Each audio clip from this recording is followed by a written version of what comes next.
first ride on 32. This is the maiden voyage, yes. You want to give your famous intro? For the Marginal Gains podcast? Yeah. This is the Marginal Gains podcast, the show that makes a big deal about the little things and big wheels today. How those little things can be a big deal, or, right, how those big things can be a big deal, like 32-inch wheels. All right, let's get this climb over with. Let's start breathing, you're saying? Yeah.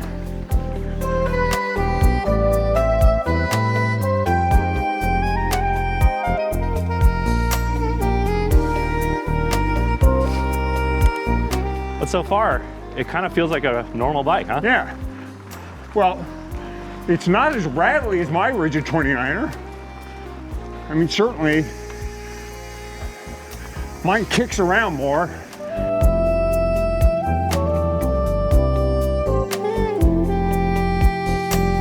When you're on fire road and you're just pedaling hard, yeah, you're like, oh, this thing is fast. Yeah.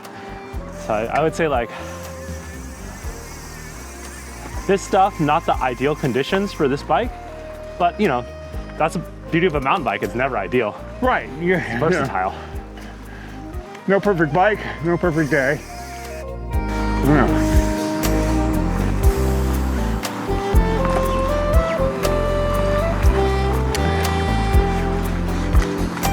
Do you go by Michael or Hottie? Well. What's the stage name? Is it Hottie? It depends if you're my mother or not. Yeah. It's Hottie, yeah. So that's what most people know me right. by, yeah. Accelerations felt good. Keeping the bike up to speed, even up steep stuff, was, you know, not terribly difficult. It certainly, I didn't think it was any more difficult than my normal 29er, which is set up a lot like this, except with smaller wheels. Yeah. Surprisingly nimble. You know, it really moves around better. You would think with all this wheel, changing lines might be a little harder, but I was able to point and shoot, and feels like a normal bike, huh? it feels like a normal bike. Yeah.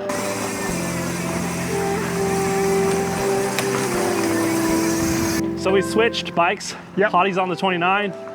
I'm on the 32. Very scientific experiment. Yeah. But I don't know, I was actually pretty surprised. That was the first time I switched mid-ride.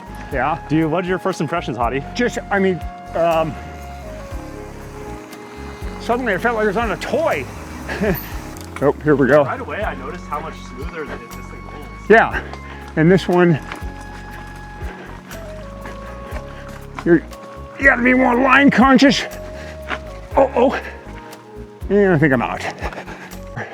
The Neuhaus Hummingbird, until you guys built that, I was like, oh, wait. What is that? That is.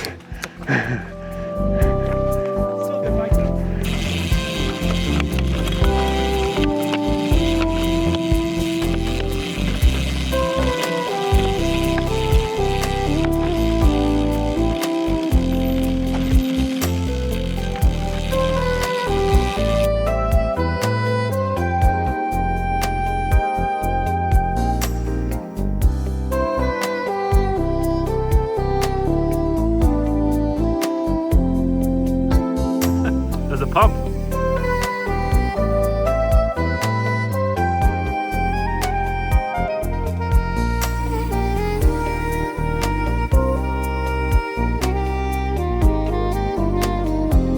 Hottie, Yeah. finish a loop, Yep. did some science at the pump track. Now we're gonna record the podcast. Yes, we're going to record the podcast. Go pretty heavily just to keep us from having, The more, same with YouTube, the more you write ahead of time, the better your product is, and less editing. And so show the camera. Just a Zoom. It's, it's nothing special.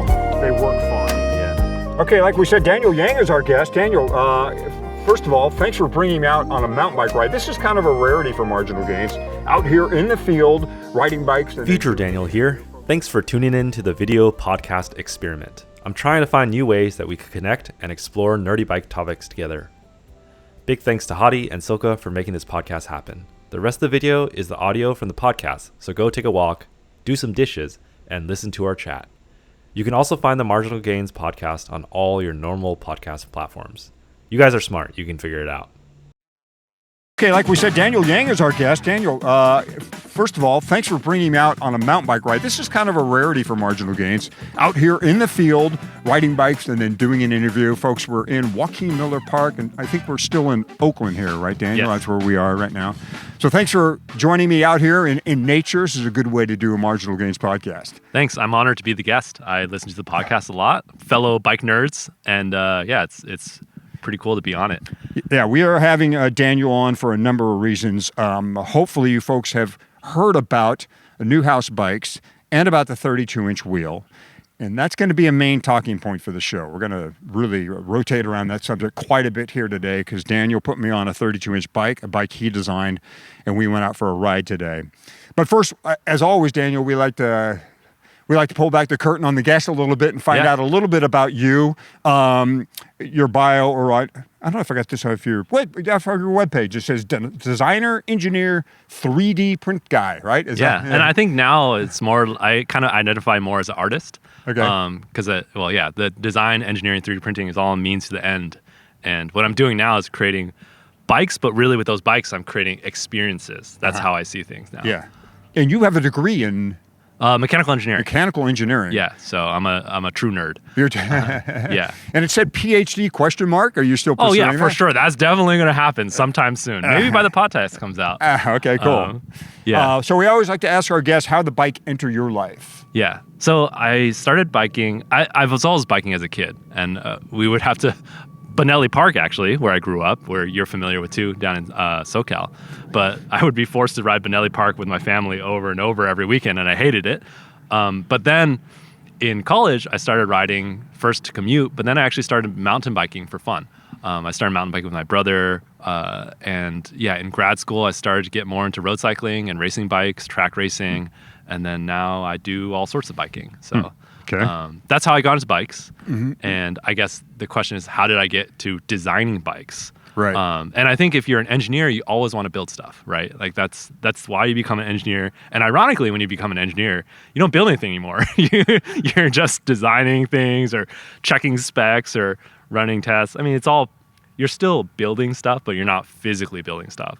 And so after grad school, after grad school, I started working in a 3D printing company, and then for fun, I would design bikes, but I never could build it. And that's when I met Nick Neuhaus.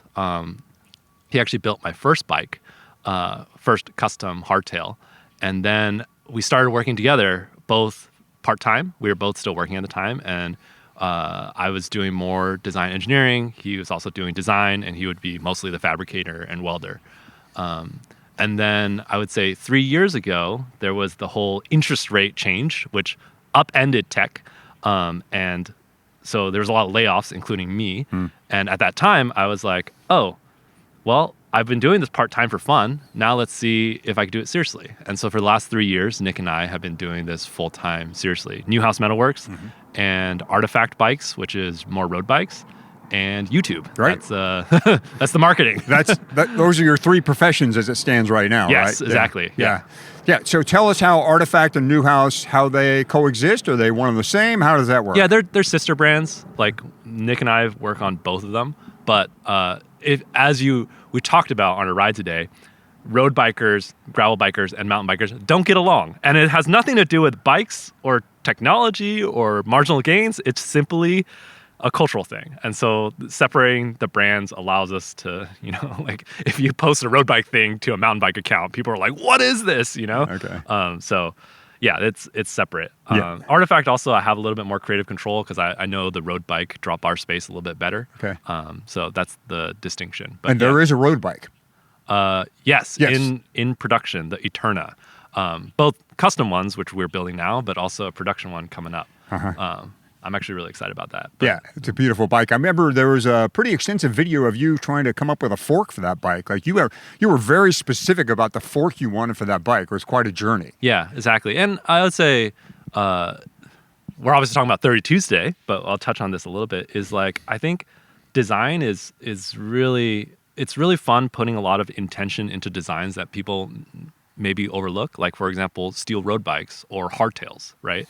Like it's fun to take those genres of bikes and really dive into the details and try to modernize them or add some unique performance characteristic or aesthetic to them. And then, folks, Neuhaus Metalworks, I'd say the flagship bike there is the Hummingbird. Oh, yeah, that's for sure. That's the bike, Yeah. right? Hummingbird started off as a custom bike. We still build them, but now we have a production model that keeps selling out, so people need to stop buying them. But yeah, we launched that this year, and yeah, that's kind of our bread and butter is steel hardtails. Yep. And Neuhaus, born and bred in Marin County, home of birthplace of mountain biking. Correct. As I said. Okay, cool. Now, next question: how did the 32-inch tire wheel bike enter your life? Yeah, so this is actually a funny story.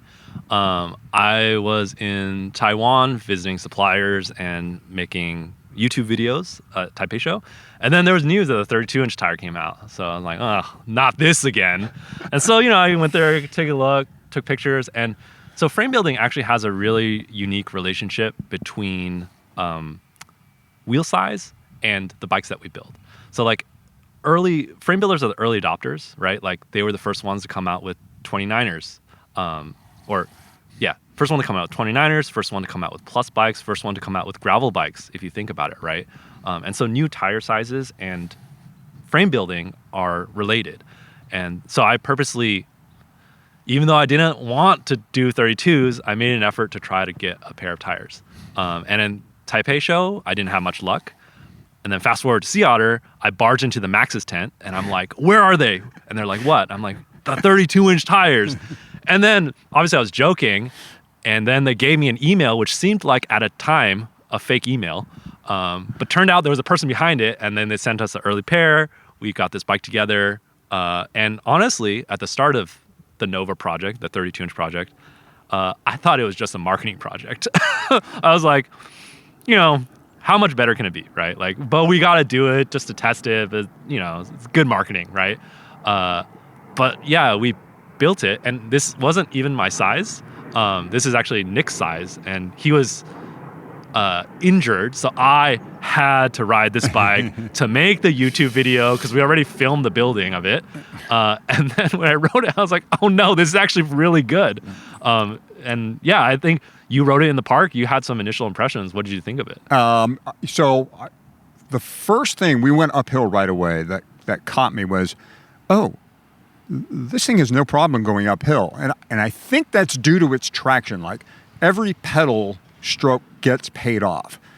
It doesn't feel like you're really pushing a large bike up a hill any larger really than a 29er.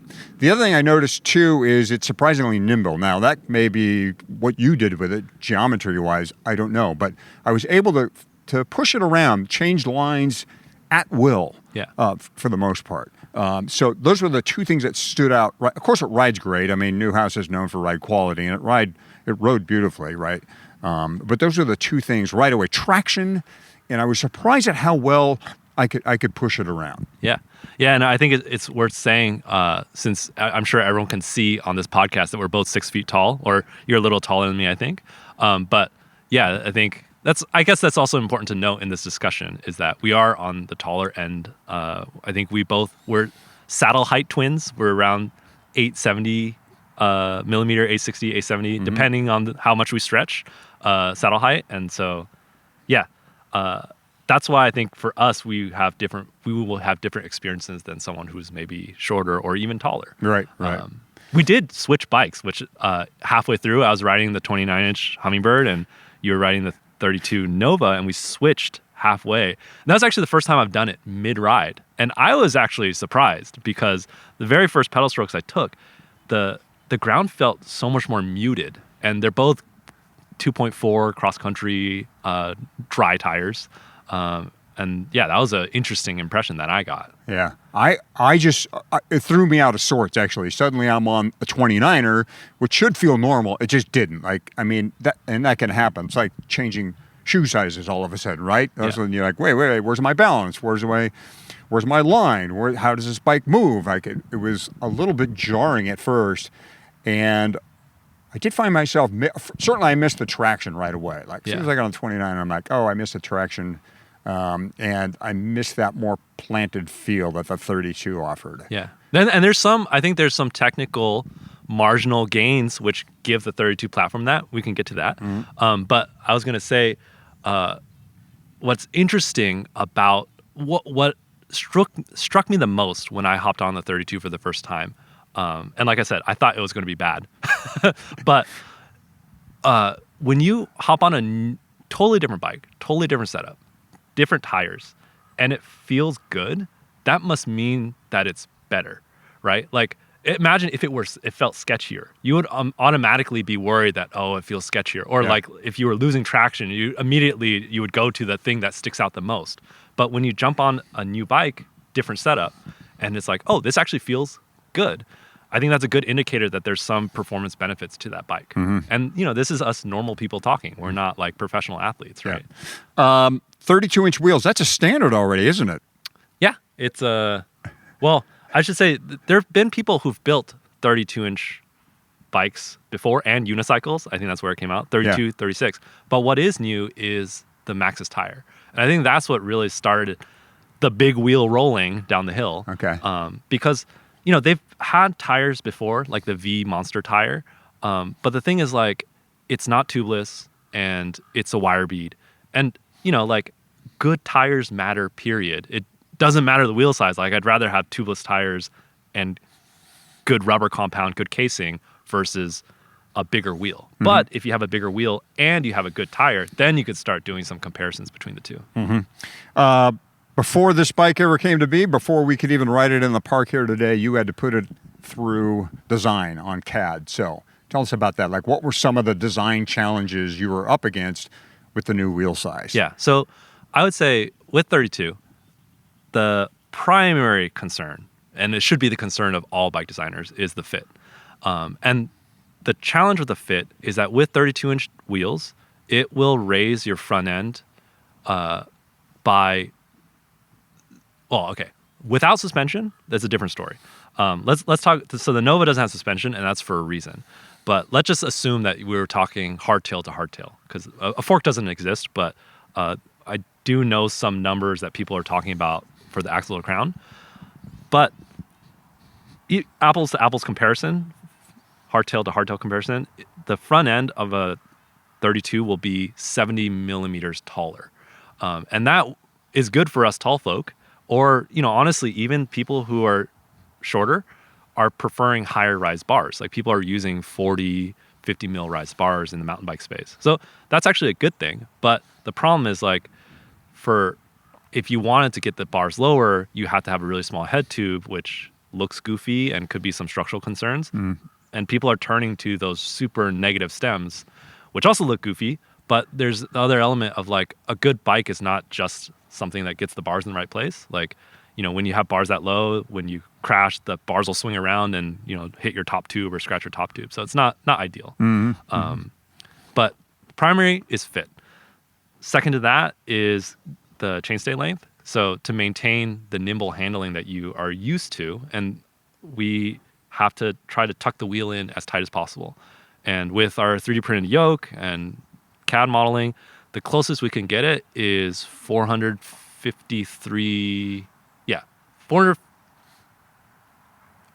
millimeters, which is longer. Typically, a hardtail is 430 millimeters, but it all kind of plays together. Because it's a bigger wheel, the wheel's more stable. Because the wheelbase is longer, it's a more stable bike. So those kind of things add up to make it work well together. There's like you said, there's no 32 fork. So what are we riding? What did you have to put in there? Yeah, that's just a rigid carbon fork. And luckily, the suspension corrected 29-inch forks fit 32-inch really well. And yeah, I think the big question for me is what suspension on this bike would be like. I definitely, in certain cases, it's going to be better. But in a lot of cases, if it screws up the stack height, so the bars are in the wrong place, right. Or if, like, what if you end up having, let's say, a 120 mil travel, which is like the standard for 29-inch hardtails. Well, what if you start pushing the tires too hard? You start ripping tires, you start breaking rims, then you need heavier tires, you need heavier rims, and then the whole platform becomes much, much heavier. Yeah. But yeah, as is with a rigid 29, like you said, your personal bike is a rigid 29 bike. It's a known genre that's really fun. Sure it is. Right? Yeah. And with the Nova, it's a rigid 32, and it's just a better rigid mountain bike than a 29 is. Yeah. I mean, the way the bike sits right now and how we rode it today, there's a lot of joy there. And I just wonder if you started to do a suspension fork on it, if you might lose some of that fun factor. Like, would it get too sluggish? Especially if it was 120 or longer. Like, it might be a good case for some type of short travel suspended fork, sub 100 even maybe. Is that? Yeah. Is that? I mean, we've been talking to a couple of manufacturers and saying like that's actually what we would prefer as the bike designer, something around 80 mils. Because you think about it, like, and I think 32 will be a cross-country platform bike, right? And true cross-country. We're not talking about World Cup cross-country racing, because I watched World Cup racing and I would need an enduro bike to do those tracks, right? Or I would need an e-bike to do those tracks, an e-enduro bike, right? And like, yeah, for them, it makes sense that they're riding these full suspension 29s, like ripping it, super high skilled, super high fitness. But most of us, we just want to go out and ride around the woods like we did today, right? Or in the mountains if you don't have woods. And yeah, as a bike, as a rigid bike that's lightweight, that kind of blends the impassable cultural gap between gravel bikes and mountain bikes, I think it does a really good job. It's like efficient, lightweight like a gravel bike, and it's fun, and you can go pretty fast on it like a mountain bike. I know you lowered the bottom bracket height on this to kind of make up for the height of the wheels. Was there any other geo choices that you altered in comparison to a normal 29er? I think that's basically it. Okay. Like the chainstay is a little bit longer, the bottom bracket's lower. Okay. But let's get into that, because that's where I think the marginal gains of the 32 are. So people get this concept wrong about tall people and bigger wheels, or proportional wheel sizes. Like, that's the question, right? Like small wheel versus big wheel versus bigger wheel. And everyone says, oh, it looks proportional. Yes, it looks proportional, but that's not the reason. It's actually bottom bracket drop. And people confuse bottom bracket drop with bottom bracket height. They're similar, but bottom bracket drop is your distance between the cranks and the hubs, like the center of your wheel. And that affects two things.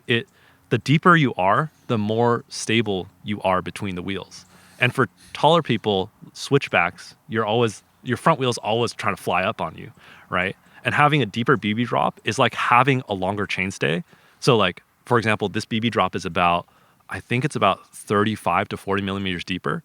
That's essentially equivalent to having a 40 millimeter, 50 millimeter long chainstay, like longer chainstay, without having to have a longer wheelbase, right? So you're just more in between the wheels.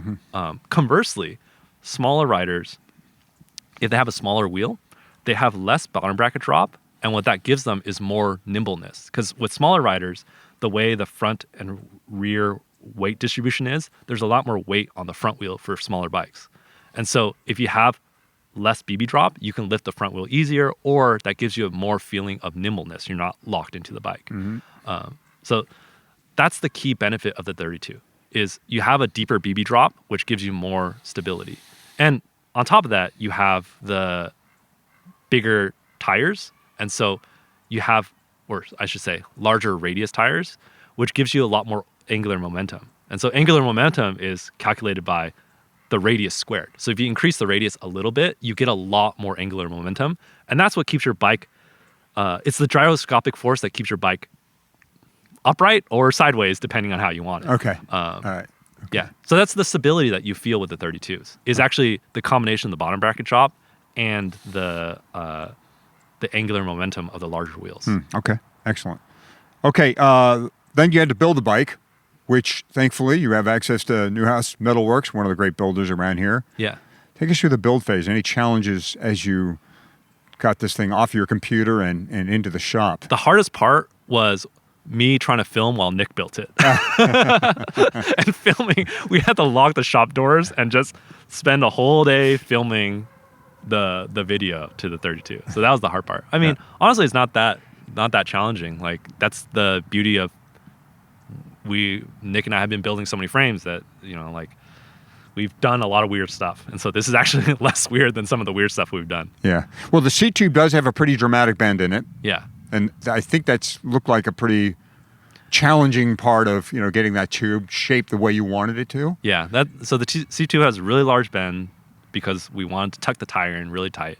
But yeah, that's just a matter of cranking down the bender to go even further. Yeah. Okay. And then you said sliding dropouts for the single speeders of the world. Oh yeah. Is that one of the reasons? Is that the only reason why? The loud, the small but loud minority of single speeders. Yeah, and a bike like this, we kind of expect it to be a more versatile bike. Like you could run it single speed, or you could lengthen the chainstay if you want more stability to go bike packing. You could slam it if and when they come out with shorter or smaller diameter tires, or not smaller diameter. They already have those smaller width tires. You can slam it even closer. Right. So that's why we did the sliding dropouts. Well, I think single speeders would actually enjoy the bike if only for the way you can stand and pedal. Yeah, this is a single speeder bike because it carries so much momentum. Like single speeders are already riding rigid 29s. This is just a better rigid 29. Okay. Assuming it fits. Okay.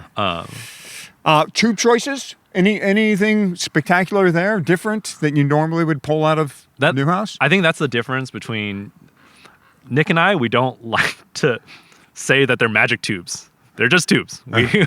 We spec them just like we spec all other bikes. And yeah, they ride nice. Mm-hmm. Have you, let's get to the weight weenies of the world. Have you weighed it? How does it compare? Like, how much does that bike weigh that we rode today? Yeah, so this might be offensive to the Marginal Gains podcast, but I don't weigh any of my bikes. I don't either, but yeah, but people do. So this is my reasoning, right? Is because, and maybe this is a good discussion about bike design, is everyone's trying to design the most optimal bike, right? Mm-hmm. But this is what I learned in grad school that blew my mind, is optimality is just fake. You determine what's optimal, right? And in the case of maybe more production bikes or race bikes, optimal is winning a World Cup, right? In our case, optimal is a much less clear, right? Like I think for me, the most marginal gain is that I go out and ride my bike because, life's busy and I'm not a professional athlete by far.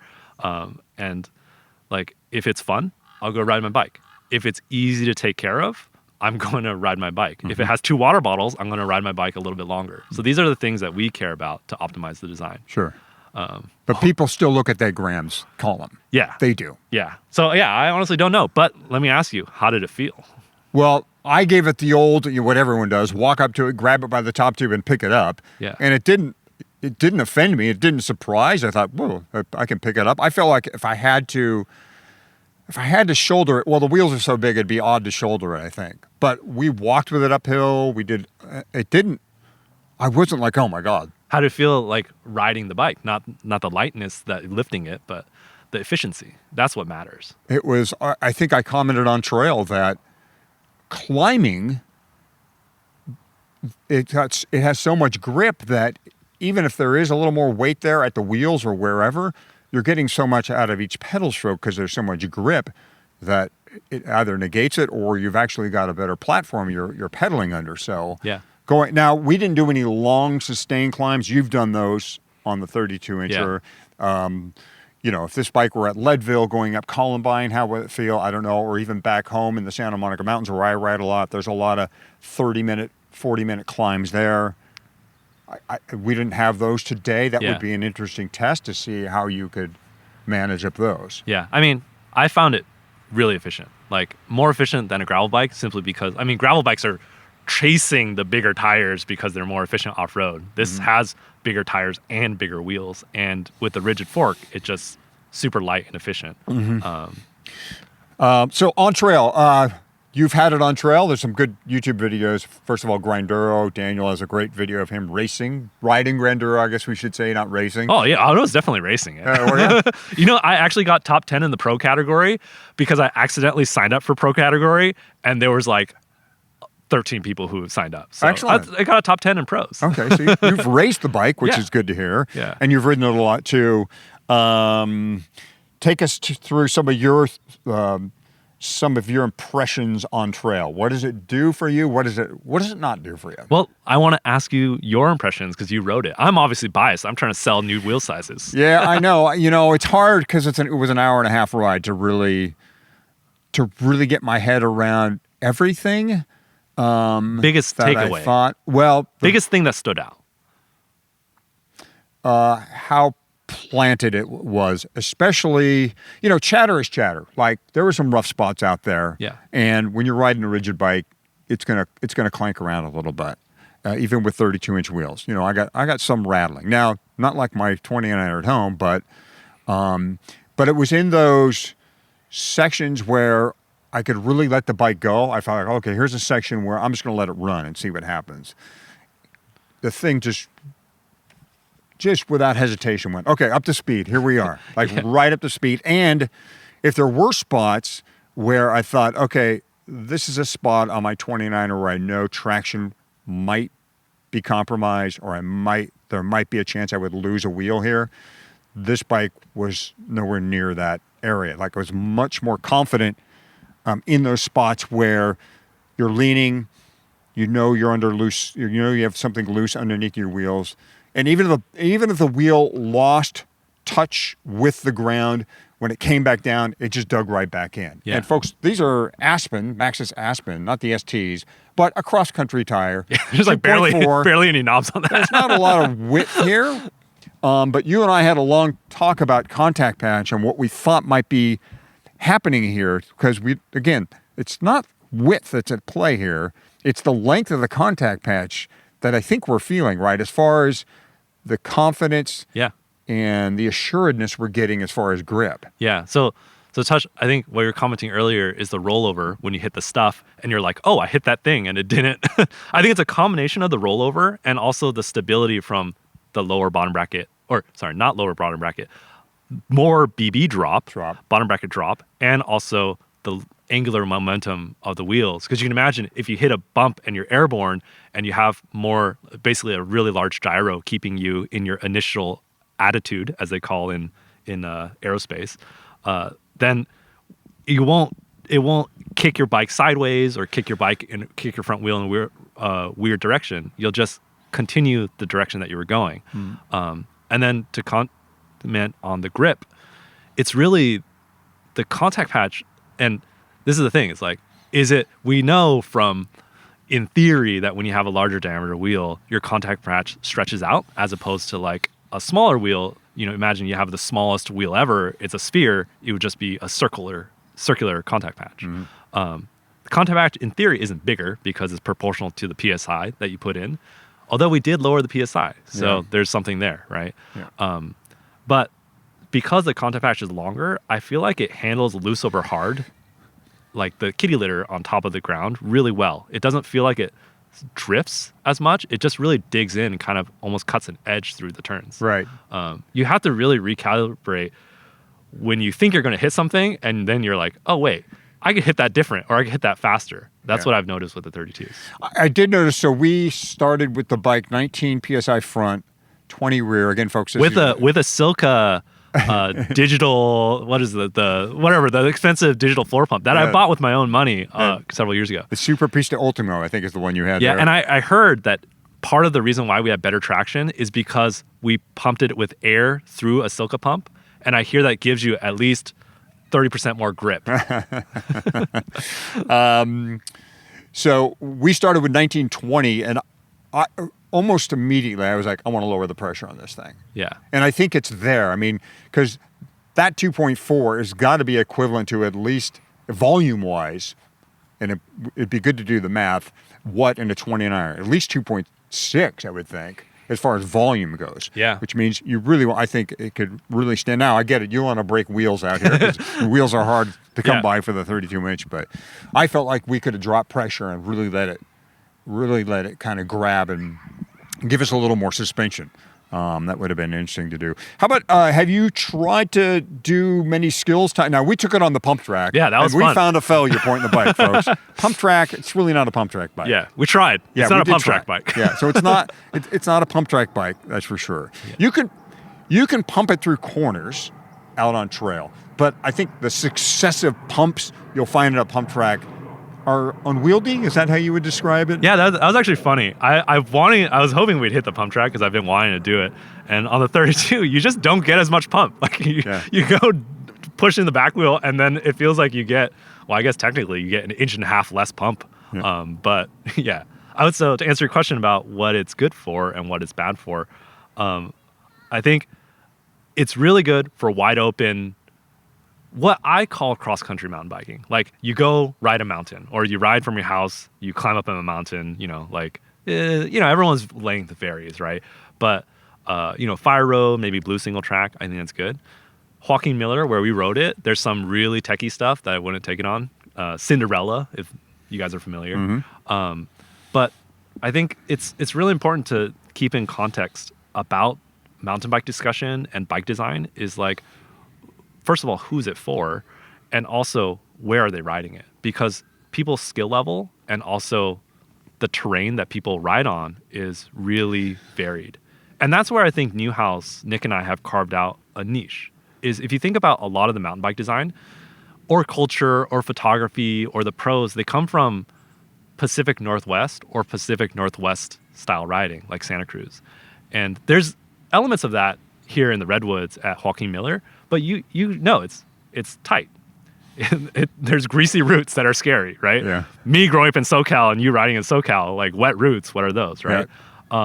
There's tight switchbacks. There's techie sections. There's some sections where you can just bomb down and like chutes, and that would be favored to a smaller wheel size with bigger knobs. Just because, I mean, you could put bigger knobs on the 32, but then the whole system starts getting bigger and you want more suspension, but then your wheelbase grows because the tire's bigger, all that kind of stuff. Yeah. And like, I think it's important to keep in context that there's a lot of different style riding and different things that people call mountain biking. And we try to reach those people because there's plenty of like enduro, trail, really good full suspensions. But not many people put a lot of thought into the humble hardtail, right? And I think that's where we found our niche. Yeah. Have you tried to like manual it or wheelie it, or it just seems I can't do that stuff. But... I can't even manual a 29. Okay, me neither. But some people, we've had several people bunny hop it, manual it, and I'm like, how are you doing that? I don't even know. So going back to, there's a whole varied level of skill level. Like, we can't manual, so doesn't matter. It's probably worse at manualing, but doesn't matter for us, right? What's happening now around this platform? Are wheels and tires coming? Are I think feels like bike makers have their ear and eye out on this thing. A BMC had a bike. It was kind of in Europe. People slide a little bit. You folks, I think Curtis Inglis up here in Napa County, he built one at one point, maybe even before this one. Yeah, he had a special one that was like 2 Schwalbe tires that were sewn together. Okay. But going back to the initial, there have been 32s before. It's really the tire that prevented the development. So I'll give this answer. I think this is interesting because I'm a fan of the sport and design and everything. And I don't have any, I don't have any NDAs. I won't say anything I'm not supposed to say. I do know some stuff, but I won't say anything I'm not supposed to say. And I come as a fan speculating with everyone else. So when the 32s came out, when Maxxis released the 32, I thought there could be 2 cases. One is that because they released it early, I think March or February at Taipei show, that's when it first popped out. I was like, either at Sea Otter we're going to see 132s, like they're just preempting the release of 32s, or teams wanted to do development, and then Maxxis created this tire and the mold for it, which costs like $100,000, or I was talking to another tire manufacturer how much it would cost, but like almost $100,000 to invest in the machine to weave the blanks to make the 32s.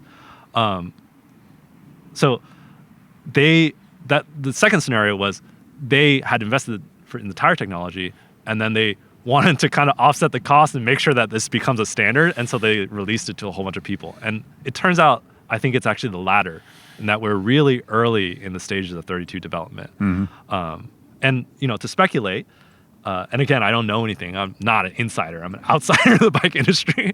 I bet Scott is making a 32 because the Scott team is sponsored by Maxxis, the Scott cross country team. And I bet Trek is making one because Trek is a really early adopter of 29. And they really like pushing the limits with, like they released that really weird full suspension. Mount. They're not afraid to try things. So I think that's cool. Is there a buzz happening within the industry? Like, are there wheel manufacturers saying, "Oh yeah, we're gonna start supporting that new platform"? Yeah. Other frame makers. I don't think that there would be a need for any other components. Maybe the hub folks need to think about, okay, how much stress is going down to that hub? Does that require a different flange, different material? What have you, spokes as well? Like, is it causing that type of discussion right now? Yeah, I definitely think so. There's a lot of discussions about it. And like, for example, Light Bicycle is releasing a 32-inch wheel very soon.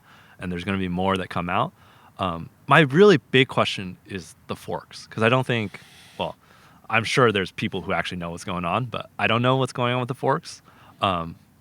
Suspension forks, I should clear. Oh, suspension, okay. Yeah. But that gets to my question of like, where I think 32s are going. And this is a more philosophical question, is like, the reason why I do YouTube videos, and I spend more than half my time doing YouTube videos, is because if you have a good product that reaches, like, benefits a lot of people. Like, for example, you rode the Hummingbird, you like the Nova. It's a really fun bike. And it's not what you would traditionally be marketed to as a mountain biker, right? And YouTube allows me to reach those people. The distance between me and customers with YouTube and bike design is really close. There's not a marketing person. There's not a CEO telling us like what we should make, what industry we should chase, what races we have to do well in, right? And as most other bikes are sold through racing. Cross-country bikes are sold through racing. And the problem is I don't think it's going to be a racing standard because cross-country mountain bikers, they're all kind of shortish. They're like, like they're small, they're compact, they're fast, right? Like Tom Pidcock, I don't think can be on a 32. Or he could. Maybe the fit's all weird, right? Yeah. The other thing is like they want their bars really, really low. And I think that's because of aerodynamics, not necessarily because of like, they say it's for climbing, but I think the aerodynamics when you're traveling at those cross-country speeds is a lot more important. Sure. Whereas like us normal folk, we want bars higher so we're not scared going downhill, right? Yeah. And so the 32 may not fit those courses or those riders well. So I don't know if it's going to be I don't know if it's going to gain traction there. But it would be a shame because I think for cross-country riding, like true cross-country riding, what most people want to do on a mountain bike, it's a really good platform, the bigger wheels. Even with a suspension fork, if the fork is, really limited to maybe 80 mils of travel so that the front end could be at a reasonable height, I think it'd be a really cool platform. Also, it'd be cool to introduce size-specific bikes or wheel sizes, right?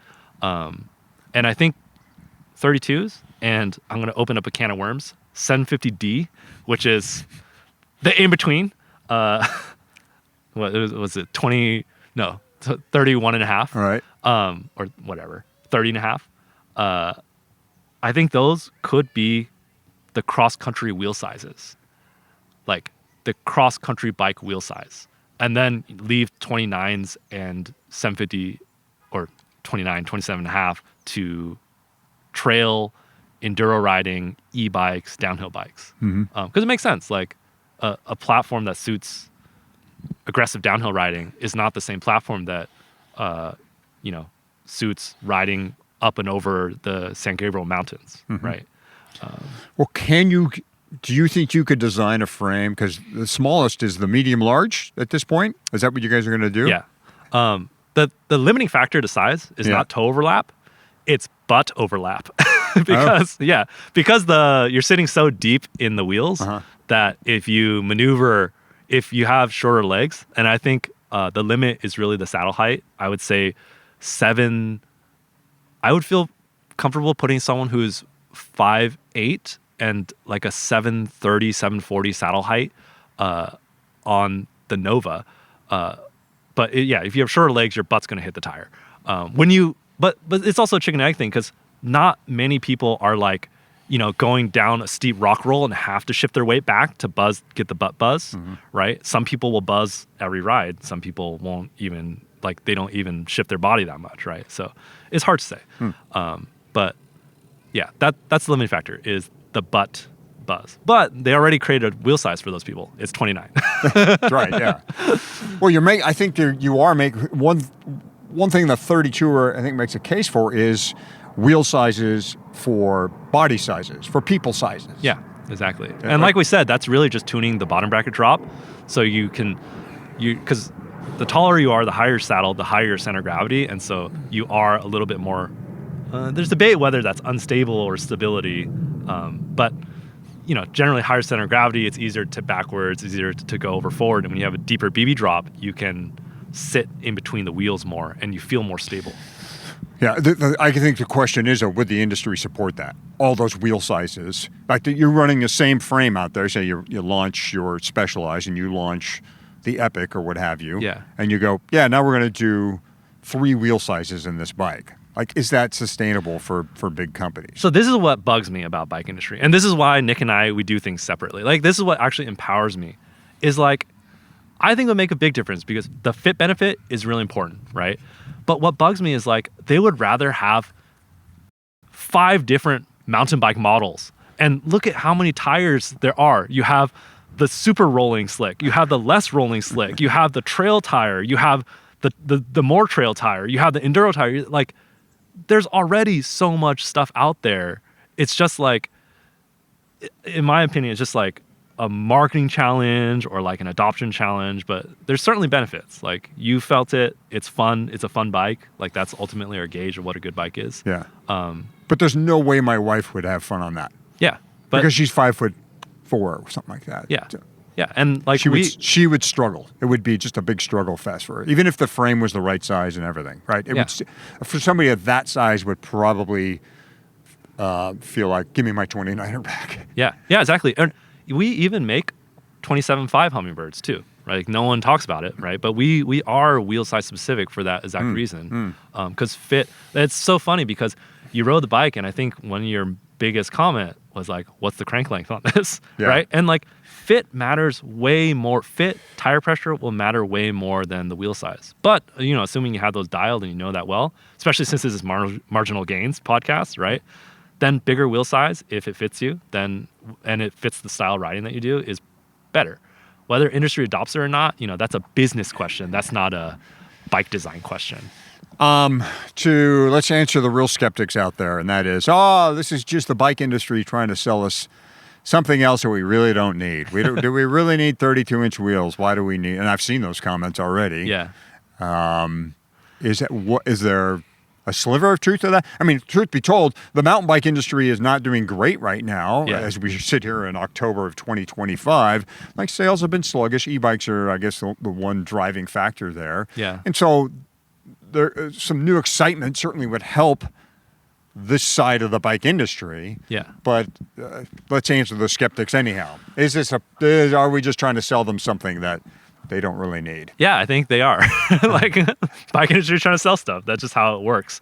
I think like if it's, you can't say like, oh, well, I like my 29s are fine, because no, your 29s were 26 at one point. Your 29s were 26 by 2.0s with tubes inside, right? Like progress is, like it goes forward and it goes back. And like one example people use is like, oh, plus bikes were just an example to sell people new bikes. And look, plus bikes are totally gone now, right? But if you think about plus bikes, the thing was like before plus bikes came around, a 2.4 measured like 2.2, if you were lucky, right? And the rims were like road bike 23 millimeter rims width, right? But then because of plus bikes, they pushed the tires wider, and now, 2.4s measure 2.4s. Mm-hmm. And like, you can have a nice wide rim, and that was because of plus bikes, right? And yeah, the 2.6 is probably a little bit better than the 3.0s that we used to have with plus bikes. But like the 2.6 was created because of the 3.0, right? So the 32, I think, this is so funny, but I honestly think as a bike designer, having looked at designs, having like fit people to bikes, I actually think 750D would have been the better standard. Really? Yeah. Because the cutoff, I think, to me, obviously size specific is always good, right? Mhm. But there's the question of SKUs and like logistics and but like the cutoff of most of the bikes we sell, and I wish we could sell to smaller people, or shorter people, not smaller people. That's why we make size specific hardtails. But the cutoff for most people is like 5'8". Most people are 5'8" who are mountain biking and above, and the 32 is just a little bit big for 5'8". I think like 5'10", 5'11", 6 feet, 6 feet and beyond, it's like really good. But yeah, 750D would have been a little bit smaller of a jump, and I think like you would get half the benefits. So if this is a size specific, if one of the benefits of 32 is size specific, in other words, great for taller people, then that could be a road bike platform. That wheel size, that's what I'm pointing at, the wheel size. Yeah. Why not a road bike? Why not a gravel bike? That's actually, after I did 32, I looked into 750D, and apparently WTB makes a They do? 750D 36 mil road-ish tire. And I was like, whoa, that would, but road is so traditional that they would not adopt anything new. Okay. But yeah, I think for taller riders, it's certainly a huge benefit. The problem with 750D, I dug into it. There's not enough support around that to make anything viable. Like it's the tire support. But yeah. Okay. All right.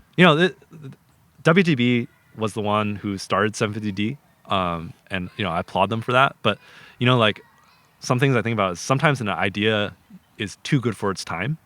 Like you could say 750D was too good for its time, but I think it's not. Things are not necessarily too good for its time. It's just you didn't stick with it long enough for it to see its potential. And yeah, like I think Max's big kudos to them of just making their tire available to everyone and letting them experiment. I think is really smart. Yeah. The other thing I've been thinking about this bike is like, what lens should we really be looking through to fairly examine this bike? Like, is it a performance? Do we look through it as a performance lens?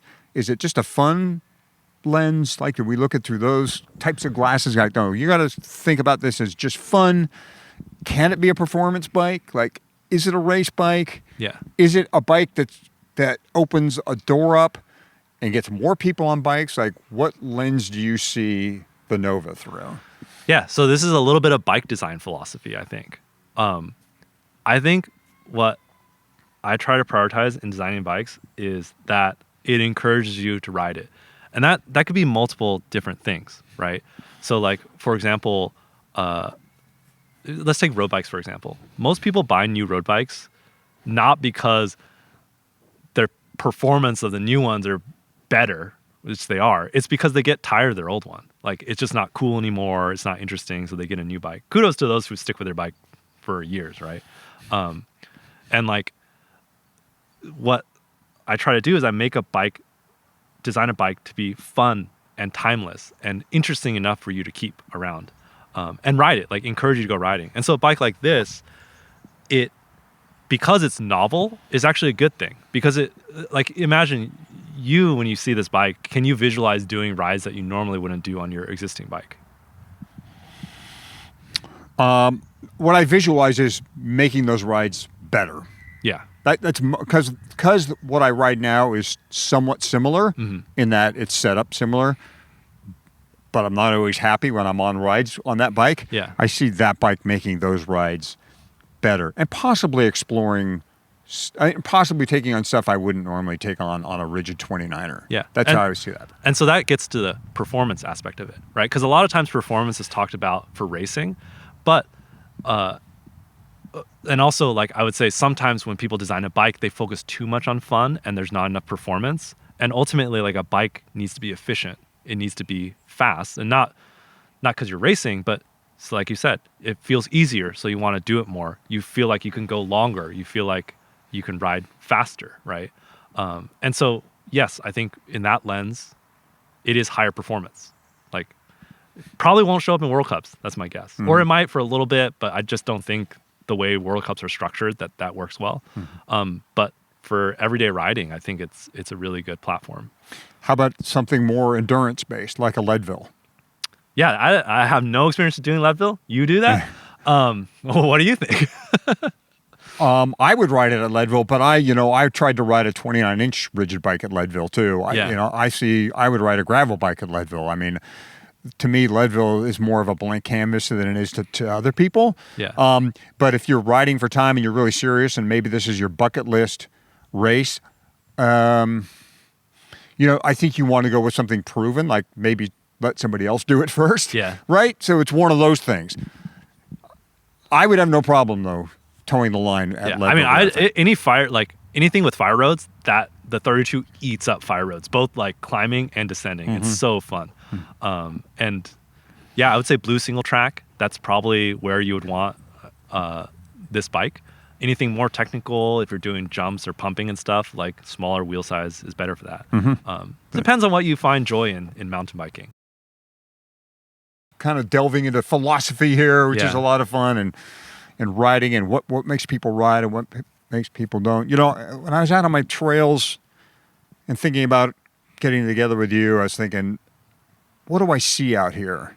And what do I not see? Like, I see people out riding bikes, and they, for the most part, are on the bike that belongs underneath them. Some overbiking, like there are people riding in full face helmets and padding, and they're on the fire road. Okay. And they've got full suspension bikes. A lot of e-bikes, right?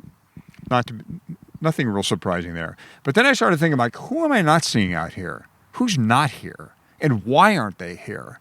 What's keeping people from coming up here? Maybe they had a bad experience mountain biking, and mountain biking has its challenges, right? It's highly technical. It can be sketchy. There are all kinds of reasons why people may have a fear factor or may get they try it once and then they're shoved aside. And I thought, well, and there's a lot of ways to maybe cross those barriers, like getting people up to the trails and riding mountain bikes, skills, nutrition, training. Like, yes, those things are a matter. But what can equipment do? Like, what can bike makers and people on your side of things do to help bridge that? Get people who are not showing up there. Can the Nova do that? Can the Hummingbird, can any bike do that? Do you see the Nova as something that helps get people kind of over that hump? Yeah, I would say, to me, my ultimate goal is to get more people on bikes and create experiences through them through bike designs, right? And I think about this a lot, and the limiting factor to that, I think, is just the way that bikes are marketed, right? Like, you hear this with road bikes. I love road cycling, but you see from the outside, people think that it's elitist, that the bikes are super expensive, that people are look like models and wearing $500 worth of spandex, right? And with mountain biking, you see all the marketing. Like right now, Rampage is going on, right? And that's probably the most viewed mountain bike event. And you see people are marketed wearing full face helmets and pads and doing big jumps and gaps and much respect to all that stuff. I love watching that stuff too, but I think it turns off the average person. And I think there's a gap in mountain biking between mountain biking and outdoor recreation. It's almost two different sports. You have plenty of hikers, and as a cyclist, you probably don't like hiking because you'd rather be mountain biking, right? It's just so much more fun, and I see that for a lot of people. But yeah, that's why I do YouTube too. Is we design the bikes for those people. The Hummingbird is not a slack bike. It's not the secret of the Hummingbird is that it's cross-country-ish geometry with a trail bike fit and trail bike tires, so you can have fun and it's comfortable, right? And the Nova, and also the other barrier I think to the sport is cost. And I've kind of debated about this because our bikes are pretty expensive, and that's because we're a small company. We don't have I would love to make 10,000 bikes and sell them at a really small margin. But I think really, if you want to get into sport, you should be buying a used bike. And that's actually the litmus test for all my designs, is that if someone finds this on Craigslist in 5 or 6 years, will they be like, oh, sick, I want that bike, right? Like if it still has value to them and it's going to be a good bike, with also like it, to the point about 32s, has the correct standards, right? Like you don't want to, some of the bikes that I hate seeing are like, are we allowed to say brand names? Sure. The Specialized Diverge with its like headset suspension, you know that's going to wear out. You know no one services suspension, right? And like that bike on Craigslist in 5 years is going to be so hard to fit somebody, right? And so the point of 32s, I thought about that a lot. Is like, am I introducing a new standard that's going to like go out of date and do, you know, ultimately I care about our customers, right? But then I realized like, you know, wheels and tires are not really, yes, it's a new standard, but it's like you will always be able to find wheels. There were 32-inch wheels before 32-inch tires existed, right? And tires, like you can still find 26-inch tires. You can still find plus bike tires. Like there will be enough sport. Will there be like enduro casing with the mud knob, with all that kind of stuff? Maybe, maybe not. But it's also like that probably is not going to help you. You know, you're like usually you just want to ride your bike, right? And if you're all into that nerdy stuff, there's bikes for that too. Sure. But those types of tires and radical suspension would make that bike worse, if not unrideable. Yeah, exactly. They already make a really good bike for that, right? It's the 29 trail bike. Yeah. But also on the thought about 32s, what I thought was really exciting about it is like, imagine you made that. This is a big company, so Trek. This is up to Trek. Imagine they made an aluminum version with an aluminum fork and really nice tires and 32-inch rigid, and that was like the entry point to mountain biking. I would take that bike, assuming it fit the right people, right? Mm-hmm. I would take that bike over an entry-level front suspension hardtail any day, because those front suspension, they're so unpredictable. No one services them. They get clapped out, right? And imagine how, like, I think that bike could transcend gravel riding and mountain biking and really get people into the sport, and at a really low cost, right? It has to be done at scale. Like, we can't do that, unfortunately, but that'd be really fun. Yeah. Okay, the YouTube channel is Yang Manufacture, MFG, right? Yeah. Yes. And by the way, folks, if you want to learn how to CAD, Daniel, I think your first 3 videos, you walk people through how to design a bike. Yeah, I'm trying to create competitors for us because it's too easy. I need more competitors. Well, Daniel, thanks for the ride. Thanks for the interview. We had a great time out here today. And thanks for, enlightening and discussing about the future of not only the Nova, but bikes in general. There's a lot to overcome, but certainly through design, I think, and design cues and understanding really what gets people on bikes, we can close the gap a little. Yeah. Thanks for having me. It was a fun ride, fun time on the podcast.